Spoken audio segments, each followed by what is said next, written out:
올해가 벌써 20해가 됐네요. 2003년 초가을 이맘때쯤에요. 아모레에서 손님이 찾아오셨어요. 그게 이제 시작이었습니다.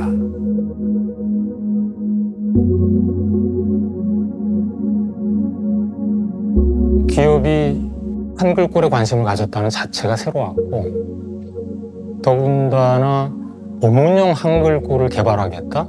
당시에는 이제 제목용이 좀 유행하고 있었거든요. 그런데 기업 글꼴을 만든다고 하는 거는 이건 좀 다른 문제거든요. 그리고 가장 그 기업의 수장이 그런 생각을 하게 된다는 거는 저한테는 뭐 놀라움이었어요. 뭔가 새로운 기회가 되겠다. 뭔가 새 땅을 만난 기분이었어요. 그래서 이 땅을 좀 잘 일구는데 좀 일조하고 싶다. 정말 많은 사람들이 이거를 같이 해냈다. 어떤 큰 지도상에서 길을 잃지 않고 어떤 목표를 잘 정하고 또 그것을 계속 그대로 가는지 점검할 수 있는 이러한 지휘부를 구성하고, 그것이 이제 제일 먼저 저희들이 했던 처음의 작업이었어요. 처음에 아리따는 어떤 시를 우리가 개발할 것이냐라고 하는데 시간이 굉장히 오래 걸렸어요. 저희들이 거의 뭐 1년 이상 이른바 개념을 잡아내는데 그렇게 오래 걸렸거든요. 아리따 개발할 때 정말 많이 얘기가 나왔던 게 쓰임이었었어요. 그냥 만드는 게 아니라 어떤 쓰임을 가져야 된다. 매일매일 먹는 그런 쌀, 그런 밥, 이거를 만드는 거거든요. 제품 설명서 있잖아요. 그 밑에 깔려있는 작은 글씨들. 이런 어떤 그 일상에서 쓰여지는 것이 잘 쓰여지면 좋겠다는 게 애초의 생각이었어요. 처음엔 이름도 없었죠. 처음에 글자리 그리기 시작할 때는 이름도 없었고. 근데 너무나 딱 맞아떨어지는 이름을 지은 거예요. 이건 기가 막힌 이름이다. 아리따. 좋은 말을 찾아냈을 때가 참 기쁘더라고요. 그게 딱 맞는 말이 있거든요. 언제나. 이게 기억에 이렇게 톡 떨어지는 입하고 너무나 잘 어울리는 거예요. 좀 맑고 건강하고 그런 걸 수식하는 우리나라의 가장 고운 말 중에 하나더라고요. 그 말 말고는 없어요. 그 아리따움이라고 하는 그 말을 발견한 순간 저는 굉장히 그 순간이 이렇게 짜릿하더라고요.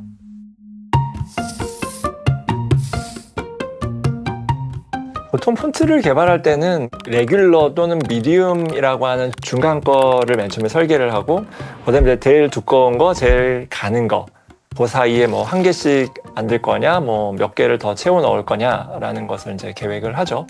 아리따 같은 경우는 미디움이 이제 중심이었고, 제일 두꺼운 거, 제일 가는 것, 그다음에 그 사이, 이렇게 개발을 했었어요.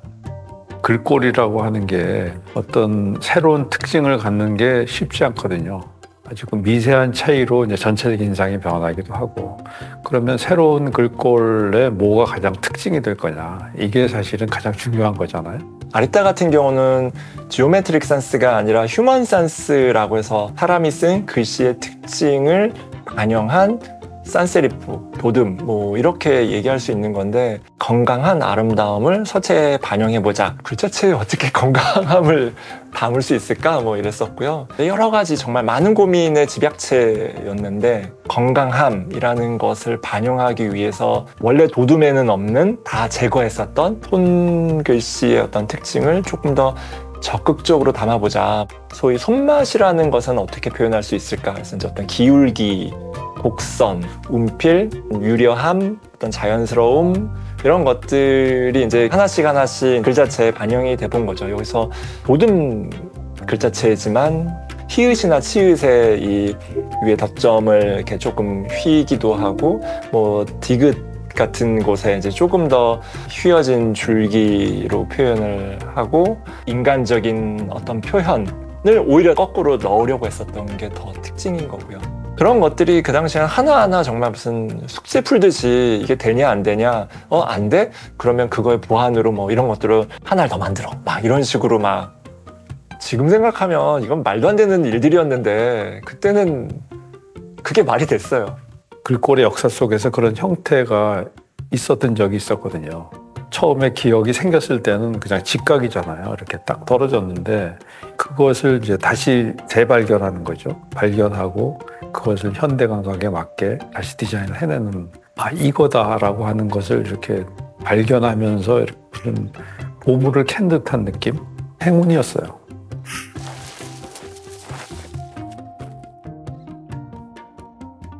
이렇게 꺾임이 있는 글자가 있잖아요. 그거를 뭐라고 할까라는 의논들이 글자 디자이너들 사이에서 있었어요. 그런데 우리는 보통 그것을 명조체라고 불렀었었는데 중간에 지침이 내려오면서 바탕체, 그러니까 본문의 바탕이 되는 글자니까 바탕체라고 하자라고 했었어요. 하지만 그 바탕체의 특징이라고 하는 거는 꺾임이 있는 거잖아요. 그런데 꺾임이 있는 글자는 본문의 바탕으로만 쓰이는 게 아니라 여러 가지 용도로 사실은 확장될 가능성이 있는 거였었거든요. 형태를 기준으로 하게 되면은 용도도 본문용으로 만들 수도 있는 거고 대목용으로 만들 수도 있는 거고 그 다음에 우리가 전형적으로 알고 있는 바탕체의 형태보다도 더 새로운 형태로 더 확장할 수도 있는 거고 라고 해서 그 부리라고 하는 것을 이제 지었는데 정말 그 부리는 붓을 딱 찍었을 때 생기는 그 꺾임 그 모양이 새의 부리하고 닮았다라고 해서 부리라고 짓고 있는 거예요. 언젠가부터 문장보호에 대해서 굉장히 많은 의논을 했고 문장보호가 형태도 그다음에 입력 방법도 그다음 코드도 좀 맞지 않는 것들이 많다라는 것을 알게 되었어요.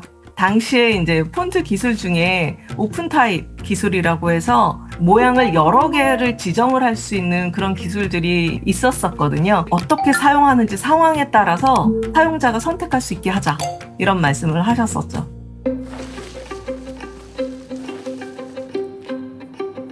처음에는 뭐 100자, 200자, 300자 뭐 이렇게 하다가 이제 나중엔 뭐 한 2000자 하다가 실제로는 그게 다 완성이 되려면 11,172자를 다 만들어야 되잖아요. 그런 거를 또 이제 만들다가 보면은 이 글자가 가라는 글자 옆에 나자가 올 때는 괜찮아 보였는데 그 옆에 만약에 고자가 올 때는 이게 좀 이상하다 그러면 그 관계를 또 이렇게 다 검증을 하는 거죠. 그러다 골라내야 되는 거예요. 일단 시간의 싸움, 그 다음에 또 다른 싸움은 이제 그 수없이 많이 그려놓은 글자체를 계속 일정한 모습으로 이제 보이게끔 다듬어내야 되는 어떤 그런 시간.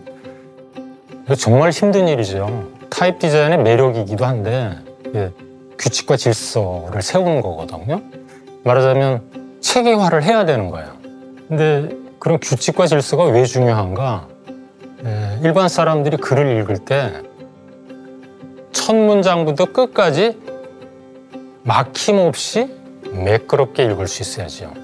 중간에 뭐가 이상한 형태가 뭔가 변화가 있으면 시선이 자꾸 그쪽으로 머무르거든요. 그런 걸 최소화하는 것이 바로 이제 검수자의 역할 중에 하나입니다. 그러니까 이런 긴 시간을 가진 프로젝트가 없었어요. 뭐 1년도 보통 안 넘어가죠. 빨리 만들고 빨리 끝내서 빨리 배포해서 어떤 광고 효과, 어떤 홍보 효과를 딱 하면은 더 이상 이걸 가지고 뭔가를 우려내지는 않는 거죠. 냉정하게 말하면 우려낼 만한 내용이 없는 거죠. 이런 프로젝트가 좀 드물 거예요 라고 하는 건 보통은 한번 만들어내면 이렇게 다듬을 기회를 주지 않아요. 근데 아리따는 다행히 일정상의 그것을 다듬을 수 있었던 프로젝트는 아리따가 여전히 유일해요. 그 시간을 충분히 쓰면 전 좋은 글자체가 나온다고 생각하는데 그런 면에서 아리따는 그 시간을 충분히 가졌었어요. 여기저기에서 아리따가 굉장히 많이 보여요. 처음에 우리가 디자인하고 나서 그 일본 아리따에서 그 공항철도에 그게 쓰였다고 하더라고요. 깜짝 놀랐거든요. 어떻게 알고 아리따를 갖다가 공항철도의 모든 그 사인에 그걸 다 썼던. 그러니까 지금 이 글꼴을 아모레퍼시픽이 개발한다라고 하는 것은 기업 문화를 담는 그릇을 지금 만들자고 하는 거잖아요. 그냥 외양만 예쁘게 만드는 것이 아니라 어떻게 보면 하나의 문화를 만드는 거잖아요. 아모레퍼시픽의 시각적인 말씨를 끌어내야 되는 것이다. 아리따는 이 시대가 디자인한 글꼴이라고 저는 생각을 해요. 아주 귀중하고 영향력 있는 문화유산으로 작용할 거라고 생각을 해요.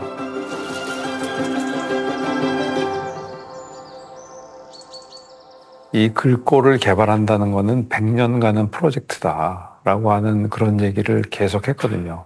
100년이라는 건 한꺼번에 뭐 너무 크게 이렇게 하는 것이 아니라 빈 곳을 자꾸 이렇게 채워가다 보면 밑둥치가 점점 단단해지잖아요. 단단해져야지 높은 탑을 세울 수 있는 것이고, 지금의 이제 어떤 빈 곳을 메꾸면서 원래 하고자 했던 것을 찬찬히 이렇게 하면 또 다른 아리따가 세상에 나올 수 있게끔 훌륭한 모범이 되는 프로젝트구나라는 게 보여졌으면 좋겠다예요.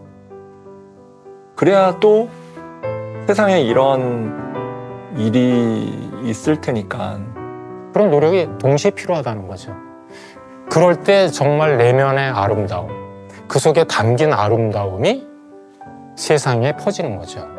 그리고 선한 영향력이 퍼져서 다른 디자인 또는 다른 집단, 다른 전문 분야, 다른 사회에 다 좋은 영향을 끼칠 거라고 생각합니다.